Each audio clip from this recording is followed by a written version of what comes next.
Have you been baking in my oven again?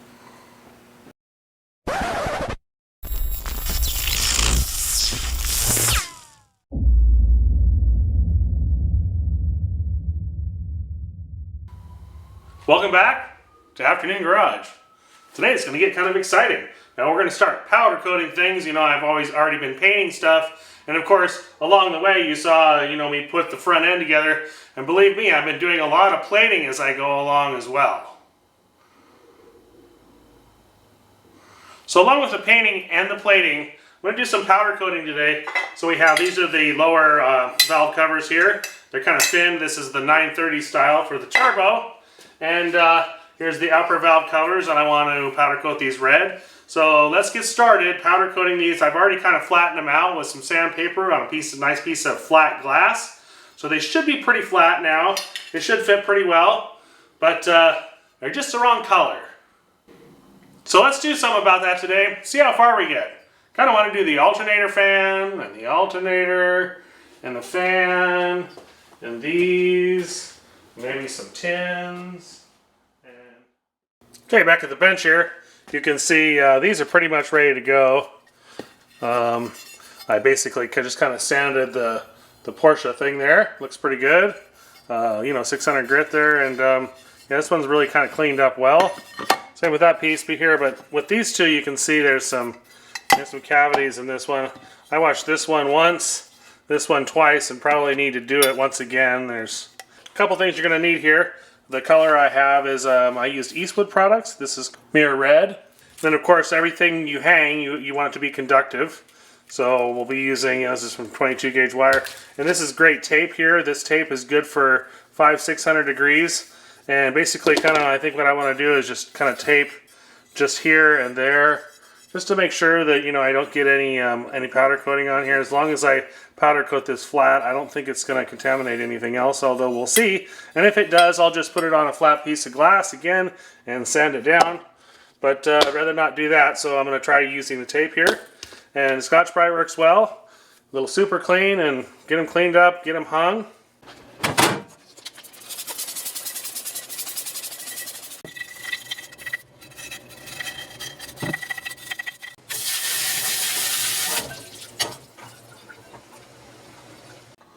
Alright, here I've got what I'm going to use for powder coating. I got this many years ago. It's a Eastwood hotkote gun. Looks kind of like a spray gun. 8 pounds of air. Usually what I do is I'll go and there's a low pressure air gauge. It only goes up to 15 pounds, so I'll adjust my regulator to 8 pounds. And then plug this thing in, and the switch broke at one time or another. Use a switch like this, and normally you hold down the switch and you spray it and that kind of thing, but this stopped working, so put in a slide switch where you can turn it on permanently and turn it off permanently. Kind of like that a little bit better, and well, let's go see how this works. Alright, first thing I want to do is heat these things up to 400 degrees for about 20 minutes. Let them outgas any oil or moisture.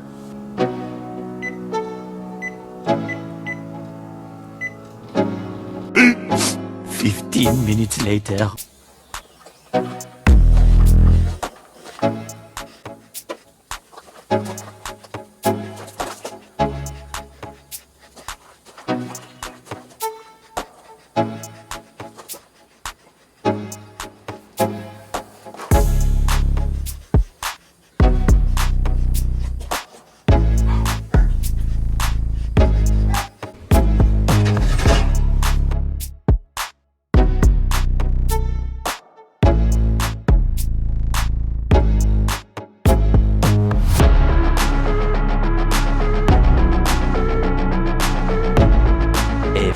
Moments later.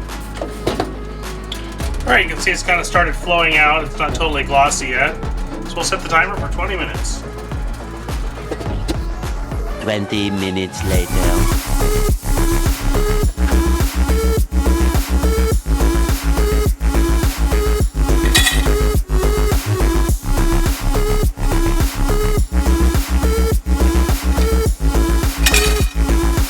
Well, it looks like I'm using all my wife's stuff out of the kitchen. I got some cooling racks on here. The good thing about powder coating is that these are going to be ready to be put in service right after they dry. You know, they're 400 degrees right now, but you know what? Makes it really simple and easy. Turned out really good. Now we can continue with the upper valve covers. Got to change the color to red.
Look at the difference in the color here. That's cool, and that's 400 degrees. All right, this is my next round to go in the oven. So you can see this is the alternator from before. Of course, it had that bad bearing in the back, and you know what? I'm not going to use this at all. So probably just going to get a brand new one of these, or maybe a remanufactured one. But I want to definitely get the shroud here. You can see where there's been a lot of like rock chipping, I guess. I kind of think that this thing probably sucks up whatever you drive over. And then of course I've stripped all the paint or any coatings that there were on it.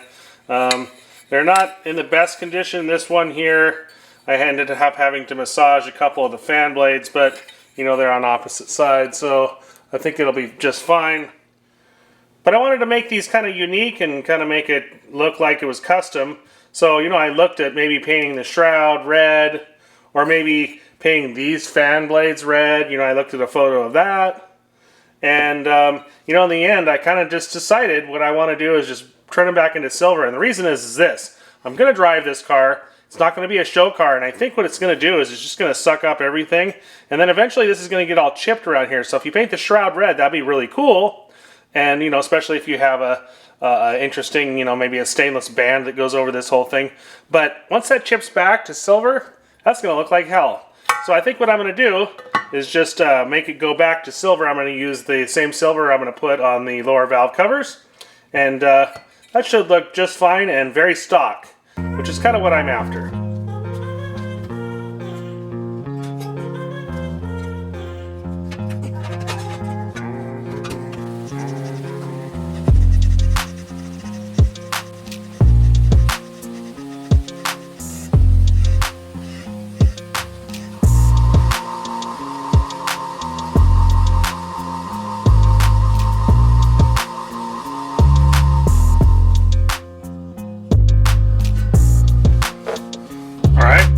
Heat those up to 400 degrees. Let them flow out a little bit. 20 minutes.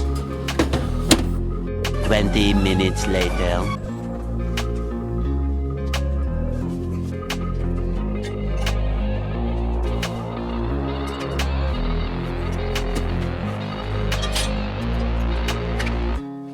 Well, this project of mine is coming along fairly nicely.